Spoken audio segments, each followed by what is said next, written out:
Good morning everyone. एक बार फिर से आप जुड़ चुके हैं इंडियन हिस्ट्री चैनल के साथ, जिसमें हमने कल पढ़ना स्टार्ट किया था मौर्योत्तर काल के बारे में, जिसमें हमने बताया था कैसे कैसे मौर्य काल का अंत हुआ होगा और अशोक की जो अंतिम पीढ़ी हमने ब्रह्मदत्त के बारे में बात की थी, वो कैसे कैसे बौद्ध धर्म को सबसे ज्यादा मानता होगा और अन्य धर्मों को हीनता के भाव से देखता होगा, जिस कारण शुंग वंश के एक व्यक्ति ने, जिसका नाम पुष्यमित्र शुंग था, जो उसका सेनापति था, उज्जैन की सेना का सेनापति रहा होगा, उसने पहले सेना को बदला होगा और सेना को बदलने के साथ साथ उसकी हत्या की होगी और एक उसने नया अपना हिंदू वंश चलाया, जिसका नाम शुंग वंश के बारे में हमने कल पढ़ना स्टार्ट किया। शुंग वंश के साथ साथ पुष्यमित्र शुंग को पढ़ा हमने। पुष्यमित्र शुंग के साथ साथ उसके बेटे अग्निमित्रम, अग्निमित्रम के साथ साथ उसकी पत्नी मालविका, मालविका अग्निमित्रम। इसी के साथ साथ हमने मनु ऋषि के बारे में पढ़ा, जिन्होंने मनुस्मृति नाम की पुस्तक लिखी। इसी वंश में हमने पढ़ा कि दो महान यज्ञों के बारे में इस वंश में चर्चा होती है। उन यज्ञों के बारे में पढ़ा कि ये यज्ञ किसने और कब किए होंगे, जिसमें हमने आपको उस ऋषि का नाम बताया जिसमें इससे ये यज्ञ किए गए होंगे। आपको बताया हमने पतंजलि थे, जो एक बहुत बड़े ऋषि माने जाते थे उस समय, उस ऋषि से जो है इन्होंने यज्ञ कराया होगा। ये सारी बातें हमने कल पढ़ ली थी। बाद में हमने आपको बताया कि इसी वंश में 10 राजा हुए। 10 राजाओं में से जो 9वां राजा रहा होगा, जिसका नाम भागभद्र था, उसने क्या किया, भागभद्र के समय में एक विदेशी भारत में आया और उस विदेशी ने भागभद्र से बोला कि आपके जो पूर्वज थे वो सभी हिंदू धर्म को आगे बढ़ाते हुए आए हैं। मैं चाहता हूं कि आपके धर्म के अनुसार एक भगवान कृष्ण की या भगवान विष्णु की मूर्ति का स्थापना करूं। ऐसी कंडीशन में भागभद्र ने कहा मुझे तो कोई आपत्ति नहीं है, अच्छी बात है, विदेशों में भी हमारे धर्म के बारे में इतना गुणगान हो रहा है। तब क्या हुआ, परिणाम ये हुआ कि एक गरुड़ स्तंभ बनाया गया और गरुड़ स्तंभ बनाने की मैंने आपको जगह बता दी। इसने जो अपनी राजधानी बनाई होगी एमपी की, जो विदिशा रही है, विदिशा में जाके इसने राजधानी में अपना एक गरुड़ स्तंभ बनवाया। और जब गरुड़ स्तंभ बना होगा तो कभी कभी आपसे उस विदेशी का नाम पूछ लिया जाता है, तो उसका नाम हमने आपको हेलियोडोरस बता दिया था। धीरे धीरे 10वें राजा के बारे में चर्चा करी और 10वें राजाओं का अंत करने वाले की वासुदेव की चर्चा करी और वासुदेव ने कर्ण वंश का स्थापना की और कर्ण वंश में 4 राजा हुए और चारों राजा के बारे में कल हमने आपको डिटेल में समझाया। इसके बाद अगर आज की लेक्चर की बात करें तो हमने कहा था इन चारों राजाओं ने इतना खास कोई काम नहीं किया जिससे कि इसमें इतिहास की स्टार्टिंग रही हो, इनमें इतिहास में ज्यादा जोड़ा जाए। इसलिए इसके बाद जो नया वंश स्टार्ट होता है वो उसका वंश का नाम होगा सातवाहन वंश। अब सातवाहन वंश के बारे में पढ़ेंगे, कहाँ था, कौन से क्षेत्र में था, कौन सी नदियां पाई जाती थी, उन नदियों के साथ साथ उनके यहाँ व्यापार में क्या व्यवस्था रही होगी, कौन कौन से राजा आए और उन्होंने कौन कौन से अभिलेखों में किस बात की चर्चा की है, इस बात की आज चर्चा करते हुए चलेंगे। तो सबसे पहले अगर हम बात करें तो हमने आपको बोला आज जो हम चर्चा करने जा रहे हैं वो वंश है आपका सातवाहन वंश। कौन सा वंश है आपका, सातवाहन वंश। और ये पहला वंश ऐसा है जो बिल्कुल जो है शुद्ध ब्राह्मण वंश के नाम से जाना जाता है। इसे बताएंगे आप, अगर आपसे पूछा जाए कि भारत में या अपने इतिहास में कि एक ब्राह्मण वंश के बारे में बात हुई है तो आप ब्राह्मण वंश के बारे में बता देंगे। सातवाहन वंश जो है आपका ब्राह्मण वंश रहा है। ये अकेला ऐसा वंश था जिसने हिंदुओं के साथ साथ बौद्ध धर्मों के लिए भी कार्य किया है, जो हमें अभिलेखों से पता चलता है। तो अगर इनके कार्य के बारे में ध्यान रखेंगे तो कार्य में आप बताएंगे कि सर ने बताया था कि हिंदुओं के को तो काम किया ही किया हिंदुओं के लिए, प्लस इसके साथ में बौद्ध धर्मों के लिए भी काम किया है, बौद्ध भिक्षुओं के लिए भी काम किया है। जैसे कि अगर बात करें तो बौद्ध भिक्षुओं को इन्होंने भूमि दान की है। इससे पहले बौद्ध भिक्षुओं को भूमि किसी ने दान नहीं की थी, तो इन्होंने बौद्ध भिक्षुओं को भूमि दान दी है कि अपने विहार बनाइए, अपने लिए जो है रहने के स्थान बनाइए, वहां पे ज्ञान बांटिए, ज्ञान अर्जित कीजिए। इस तरीके से आपको ये बात पूछी जा सकती है आपसे। इसके बाद इसका क्षेत्र पूछा जा सकता है या नदियां पूछी जा सकती हैं। तो नदी की अगर चर्चा करें तो ये जहां फैला हुआ था वहां पर 2 नदियों के बारे में चर्चा होती है। तो कृष्णा नदी वहां पर थी और कृष्णा के साथ साथ गोदावरी नदी थी। तो कृष्णा और गोदावरी नदी के निकट ये वाला वंश फैला हुआ था जिसका नाम मैंने सातवाहन वंश बताया। अगर क्षेत्र की बात करें तो आपसे क्षेत्र पूछे जा सकते हैं, कौन कौन से क्षेत्र में था। तो ये 3 राज्यों में था, 3 क्षेत्रों में था। राज्य तो आज बनते जा रहे हैं, पहले राज्य नहीं हुआ करते थे। अगर बात की जाए तो 3 आपसे कहे तो आप बताएंगे महाराष्ट्र में था, ये सर ने बताया था हमें महाराष्ट्र। महाराष्ट्र के साथ साथ आप बताएंगे तेलंगाना, और तेलंगाना के बाद बताएंगे आप आंध्र प्रदेश। देखिए एक बात की चर्चा और कर लें, आंध्र प्रदेश में ये बाद में फैला है, पहले जो था आपका महाराष्ट्र और तेलंगाना के साइड रहा होगा ये। आंध्र प्रदेश में इसी वंश के जो नीचे अभी एक राजा के बारे में चर्चा करेंगे वो अपने इस क्षेत्र को जो है आंध्र प्रदेश तक फैलाकर ले गए हैं। तो इसलिए अब क्षेत्र की आज जब हम चर्चा कर रहे हैं तो हमारे लिए तो वो क्षेत्र आंध्र प्रदेश अभी वर्तमान में उनके लिए रहा होगा। तो आप इस बात का आइडिया लगा लेंगे। आपसे पूछा जा सकता है ब्राह्मण वंश कौन सा है, आप बताएंगे सातवाहन वंश है। कार्य इन्होंने क्या क्या किया है, हिंदू के साथ साथ बौद्ध धर्म के लिए भी कार्य किया है, बौद्ध धर्म को भूमि दान की इन्होंने, ये अभिलेखों में हमें मिला है। इसके साथ साथ नदियों के बारे में पूछे, कौन सी नदी के किनारे बसा हुआ था, तो कृष्णा और गोदावरी नदी के किनारे बसा हुआ था। कौन कौन से क्षेत्रों में था, तो आप क्षेत्र बताएंगे महाराष्ट्र, तेलंगाना, आंध्र प्रदेश के क्षेत्र में था। जब नदी व्यवस्था अच्छी रही होगी तो नदी व्यवस्था अच्छी रही होगी तो यहाँ पे कृषि अच्छी हुआ करती होगी। और पीछे हमने जब मगध के बारे में पढ़ा था तो हमने बता दिया था जहां नदियां अच्छी होती हैं वहां कृषि बहुत अच्छी होती है, और कृषि अच्छी होगी तो वहां का राजा बड़ा खुशहाल रहता है, क्योंकि जनता के पास जो है बहुत ज्यादा धन होगा और धन के साथ साथ टैक्स राजा के पास बहुत ज्यादा इकट्ठा होता होगा। तो इस बात की आपको जानकारी मिल गई। इनमें राजाओं की संख्या पूछी जा सकती है कि कुल कितने राजा हुए हैं, तो आप बताएंगे 30 राजा हुए हैं। इस बात की हमें जानकारी कहां से मिलती है, पुराणों से हमें जानकारी मिली है कि इसमें टोटल 30 राजा हुए हैं, पुराणों से जानकारी प्राप्त हुई है। आपसे फिर मैं बता दूं, आपको क्वेश्चन इस तरीके से डीपली बन के आ जाता है कि कौन से वर्ष में 30 राजाओं का वंश है, तो 30 राजाओं का वंश कौन सा है, ये सातवाहन वंश है। सातवाहन वंश में 30 राजा है, ब्राह्मण वंश है ये। 30 राजाओं में से अगर बात करें तो 19 राजाओं की अकेले पुराण में से जानकारी मिलती है। तो 19 राजाओं के बारे में आप याद कर लेंगे। मत्स्य पुराण जो भगवान विष्णु का है उसमें जो है अकेले में आपको जानकारी मिल जाती है। 19 राजाओं के बारे में अकेले एक ही पुराण में जानकारी मिल गई है।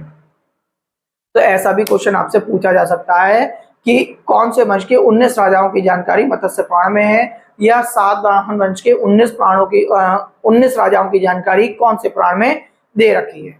तो इस बात के बारे में भी आप बिल्कुल ध्यान रखेंगे। इसके बाद बात आती है इस वंश का संस्थापक कौन था। देखिए संस्थापक एक तो पूछ लेता है कभी कभी संस्थापक, और एक पूछ लेता है वास्तविक संस्थापक।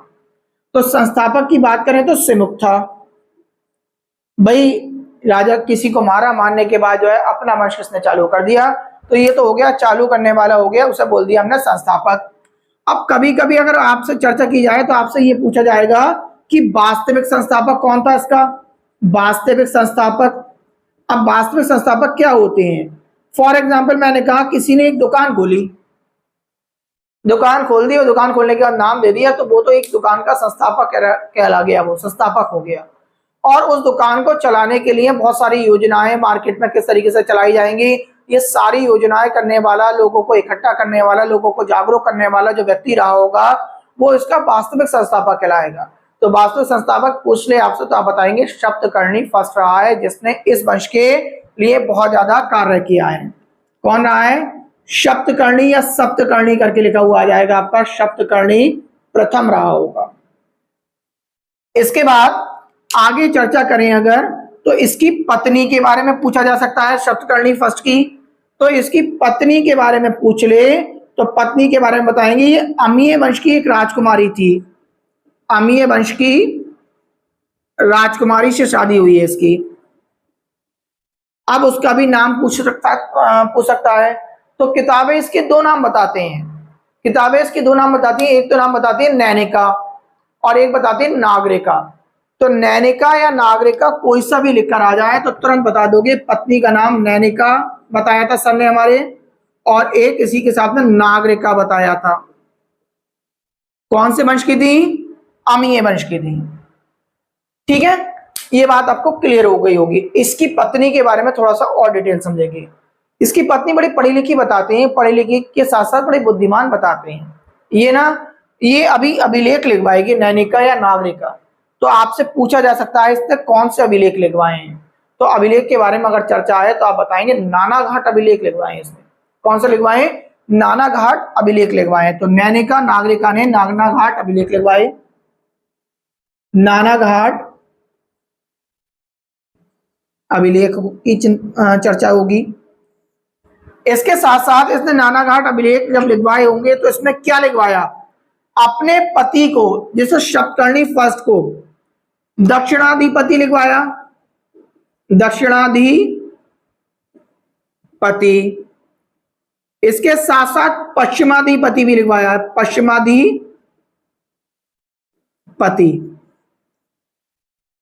तो ये आपसे पूछा जा सकता है किसे दक्षिणाधिपति बोला गया है और किसे पश्चिमाधिपति बोला गया है, तो शतकर्णी फर्स्ट को बोला गया है। या कौन से वंश के राजा को बोला गया है, तो आप बता देंगे सातवाहन वंश का राजा था। किसने लिखवाया है, नैनिका ने लिखवाया है या नागरिका ने लिखवाया है। ये कौन से कुल की थी, कौन से वंश की थी, तो तुरंत बता देंगे आप कौन सी की थी, ये थी अमीय वंश की। इसी अभिलेख में नाना घाट अभिलेख का नाम पूछ ले कि दक्षिणाधिपति जो है चर्चा की गई है, कौन सा अभिलेख में की गई है। पश्चिमाधिपति जो चर्चा की गई है, कौन सा अभिलेख में की गई है। तो ये बात पूछी जा सकती है आपसे। एक बार फिर से समझेंगे। हमने आपको बताया कि जो आपको सातवाहन वंश बताया कि ये जो है ब्राह्मण वंश रहा था, तो इसे ब्राह्मण वंश के नाम से भी जानते हैं। इसने हिंदुओं के साथ साथ बौद्ध भिक्षुओं के लिए, बौद्ध धर्म के लिए भी कार्य किया। जैसे कि सबसे बड़ी चीज हमें देखने को मिली कि इसने भूमि दान दी है बौद्ध भिक्षुओं के लिए। इसके साथ साथ वो पूछ ले कौन सी नदी के किनारे बसा हुआ था, तो कृष्णा और गोदावरी नदी के किनारे बसा हुआ था। उसके बाद हमने आपको क्षेत्र पढ़ाए कि कौन कौन से क्षेत्र में था, तो आप बताएंगे महाराष्ट्र, तेलंगाना और आंध्र प्रदेश, जो बाद में क्षेत्र किसी एक राजा ने बढ़ाया है उसके बारे में चर्चा की जाएगी। जब यहाँ पे नदियां अच्छी रही होंगी, मैंने बताया आपको कृष्णा और गोदावरी, तो उसके साथ में कृषि अच्छी होती होगी, और कृषि अच्छी होगी तो राजा को जो है टैक्स अच्छा मिलेगा और राजा सेना अच्छी रख पाएगा। इसके बाद हमने कहा इस वंश में टोटल 30 राजा हुए हैं। 30 राजाओं की चर्चा पुराणों से मिलती है, जिसमें केवल 19 राजाओं की, अकेले 19 राजाओं की चर्चा मत्स्य पुराण में मिलती है। और मत्स्य पुराण क्या होता है उसकी चर्चा हमने अभी अपने लेक्चर में की थी। उसके बाद हमने कहा इसका जो संस्थापक रहा होगा वो सिमुख रहा होगा, बट इस वंश के लिए जिसने ज्यादा काम किया होगा वो रहा होगा शतकर्णी फर्स्ट, इसलिए उसे जो है हम वास्तविक संस्थापक बोलते हैं। इसकी पत्नी अमीय वंश की थी, उनका नाम मैंने आपको बताया, बुक्स में 2 नाम मिलते हैं, नैनिका और नागरिका उसकी पत्नी का नाम है। इनकी पत्नी ने पढ़ी लिखी पत्नी थी। नाना घाट अभिलेख लिखवाए हैं, तो नाना घाट अभिलेख पूछे किसने लिखवाए, तो नैनिका ने लिखवाए हैं।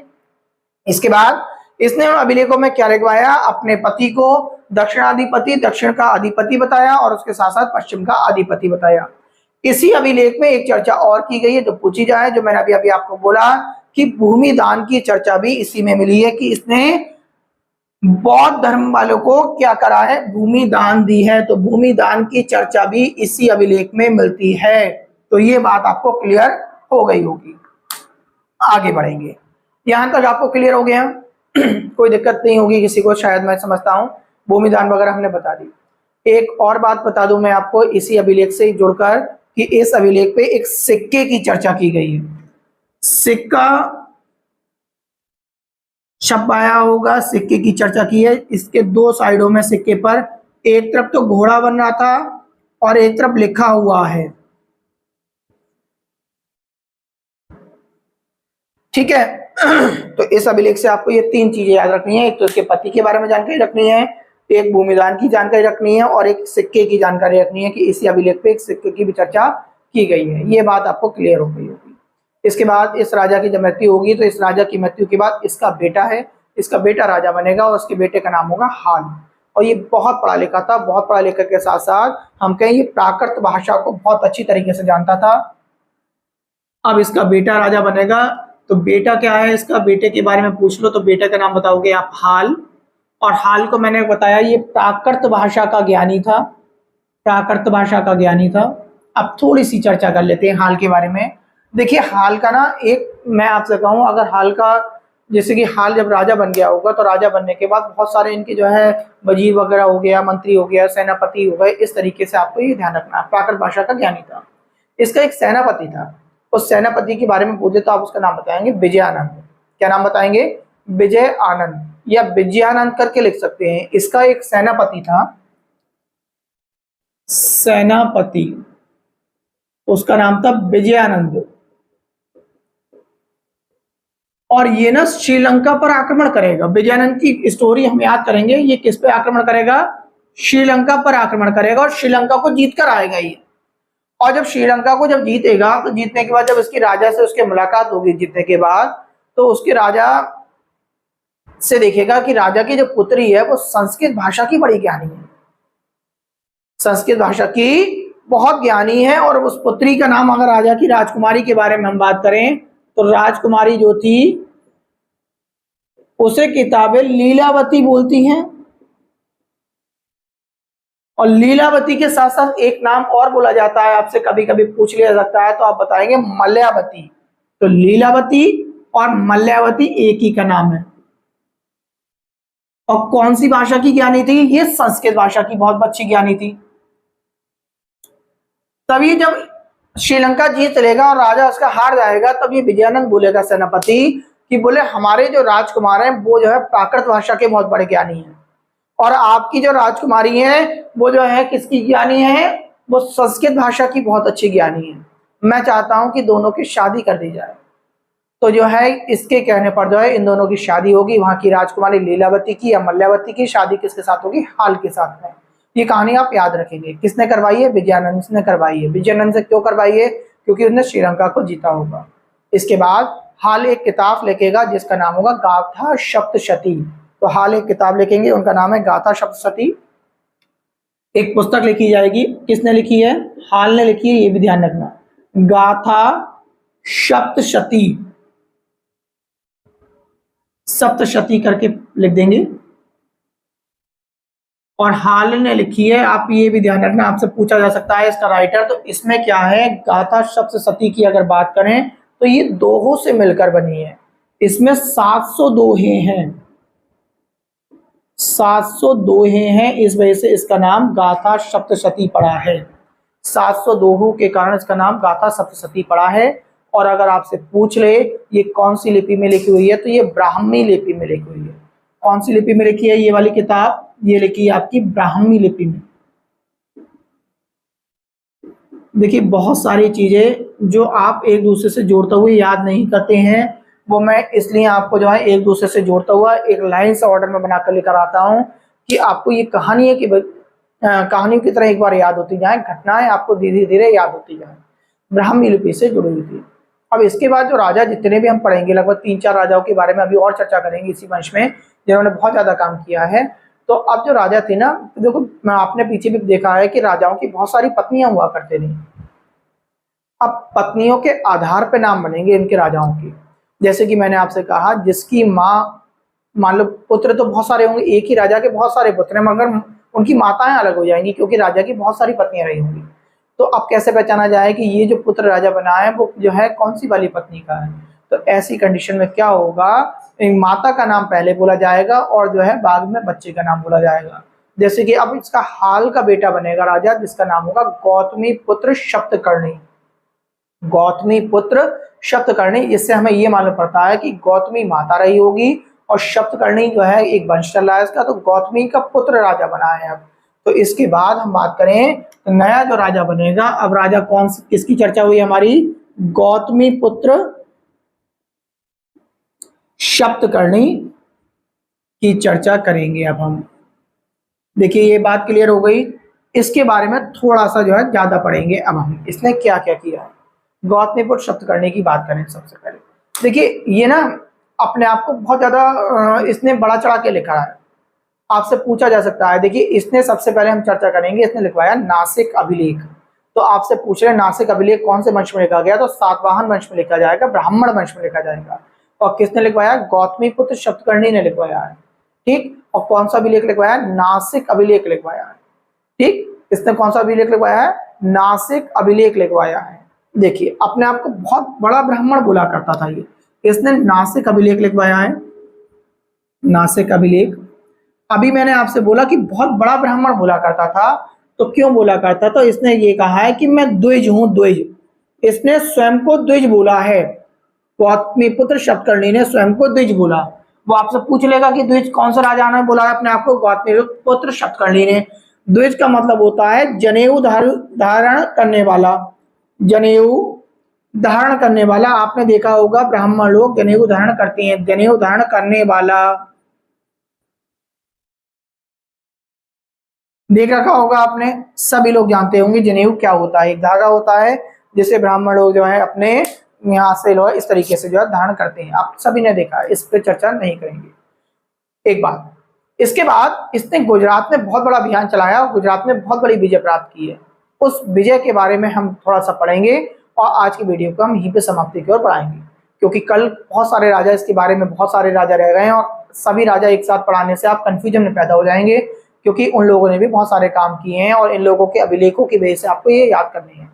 देखिए गुजरात विजय करी है इसने। देखो सबसे पहले गुजरात विजय की बात करें, इसने गुजरात विजय करी। गुजरात विजय किसकी है? गौतमीपुत्र सप्तकर्णी की है। गुजरात में जो विजय करी है उसमें एक राजा का नाम पूछा जा सकता है, तो गुजरात में शकों का जो है उस समय टाइम पीरियड चला होगा, शकों के राजा रहे होंगे, शक लोग रहा करते होंगे वहां पे। शकों के बारे में अभी हम आगे चर्चा करेंगे कि शक कौन थे, कहां से आए थे, शक विदेशी थे या कौन थे। तो उसका राजा का नाम पूछ लिया अगर आपसे तो बताएंगे नहयान नाम का एक राजा था, शक राजा था गुजरात विजय में, शक राजा, और नाम है उसका नहयान। नहयान पर आक्रमण करा, आक्रमण करने के बाद गुजरात में विजय प्राप्त कर ली होगी, शक राजाओं को हरा दिया होगा।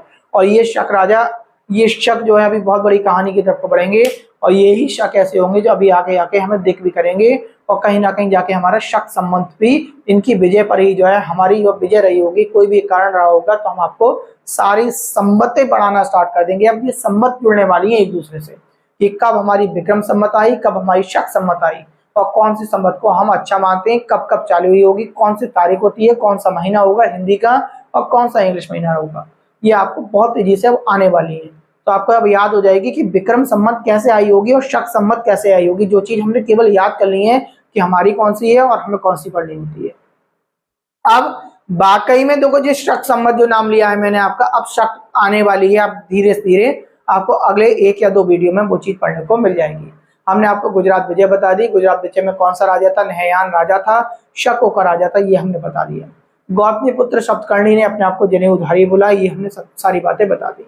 इसके साथ साथ 4 चीजें और पढ़ते हैं इनके बारे में। इसने अपने आप को कितना कितना बड़ा बोला है। इसने आपको नंबर 1, अब अगर इससे भी पहले चर्चा करी जाए गुजरात विजय की, तो गुजरात विजय में आपको ये ध्यान रखना, इसने 8000 सिक्के छपवाए हैं।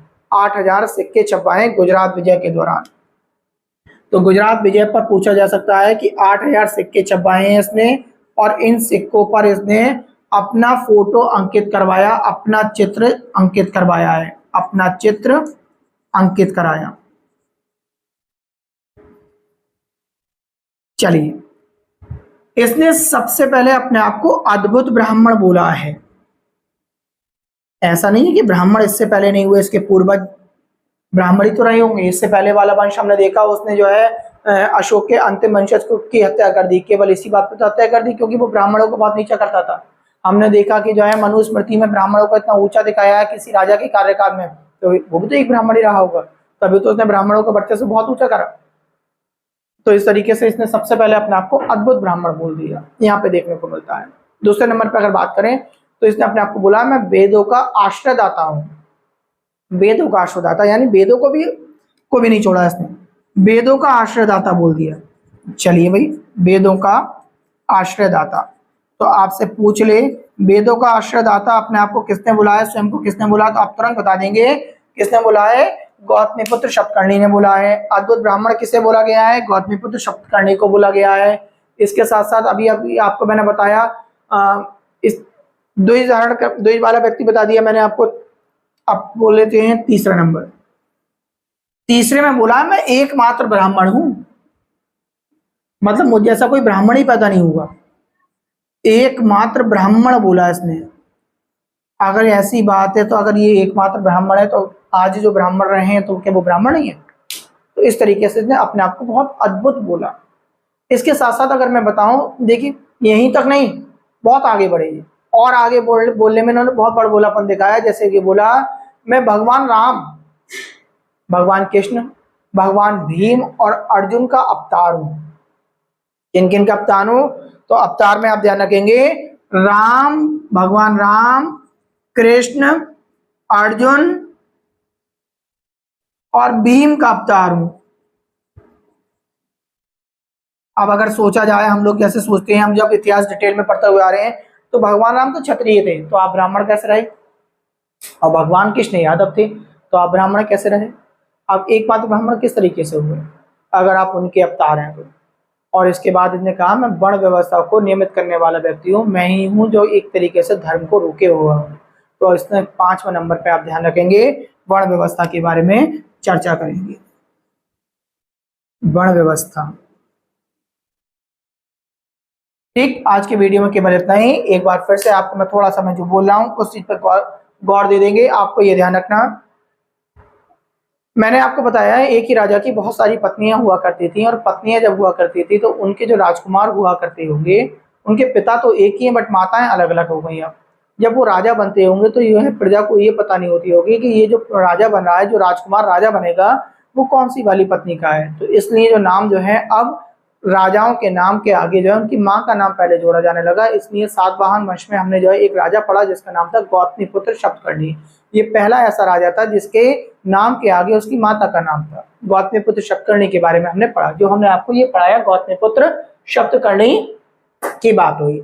इसने नासिक अभिलेख लिखवाए और नासिक अभिलेख पे इसने अपने आप का बहुत बड़ा चढ़ाकर लिखवाया। सबसे बड़ी बात अगर नासिक अभिलेख पे आपको ध्यान रखनी है तो गुजरात विजय की बात याद रखनी है, जिसमें इन्हें शकों के राजा को हराया होगा, और शकों के राजा का नाम था नहयान, उसका नाम रहा होगा। इसने स्वयं को बोला कि मैं ही ब्राह्मण हूँ, मैं द्विज हूँ। द्विज का मतलब जनेऊ धारण करने वाला व्यक्ति हूँ। इसके साथ साथ इसने अपने आप को 5 नामों से और पुकारा, जो हमने आपको नाम बताए। सबसे पहले हमने बताया आपको अपने आप को अद्भुत ब्राह्मण बोला इसने कि मैं अद्भुत ब्राह्मण हूँ। इसके साथ साथ बोला कि मैं एकमात्र ब्राह्मण हूँ। इसके साथ साथ बोला मैं वेदों का संरक्षक हूँ, वेदों का आश्रयदाता हूँ, मैं वेदों को जो है सुरक्षित रखने वाला अकेला व्यक्ति ऐसा हूँ। इसके साथ साथ मैंने आपको बताया कि वर्ण व्यवस्था पे बात करी इसने कि मैं जो है सभी वर्ण व्यवस्था मैं ही सीमित करने वाला व्यक्ति हूँ। उसके साथ साथ बोला कि मैं भगवान राम, कृष्ण, अर्जुन और भीम का अवतार हूँ। अगर ये उनके अवतार थे तो ब्राह्मण कैसे रहे? भगवान राम क्षत्रिय थे, और अगर बात करें हम भगवान कृष्ण की तो वो यादव थे। ये सारी बातें हमने आपको अपने वीडियो में डिटेल में बताई। इससे पहले हमने एक राजा बताए थे जिसका नाम शतकर्णी फर्स्ट बोला। उनकी पत्नी के बारे में हमने बताया कि कौन से वंश की थी और उन्होंने कौन सा अभिलेख लिखवाया। ये सारी चर्चा हमने आज के वीडियो में कर ली। आप इस चीज को नोट्स बनाएंगे, नोट्स बना के आप जो है इन चीजों को एक बार फिर से पुनः रिवाइज करेंगे। एक बार आप पहले वीडियो को देख लिया करें, उसके बाद अगर आप लिखना चाहते हैं तो दोबारा से उन्हीं शब्दों को दोबारा से लिखा करें, जिससे कि आपको बार बार मेरा वीडियो देखने ना पड़े। 2 बार वीडियो देखने के बाद ये कहानी जब आप अपने नोट्स में लिख लेंगे तो आप जिंदगी भर जब भी अपने नोट्स खोलेंगे तो नोट्स खोलने के बाद यही बातें आपको दोबारा से याद आ जाएगी। और फिर भी अगर आपको याद नहीं आएंगी तो एक बार फिर से यूट्यूब पर जाकर इस वीडियो को पुनः से देखकर जो है इन चीज़ों को आप याद कर सकते हैं। आज के वीडियो में केवल इतना ही। धन्यवाद।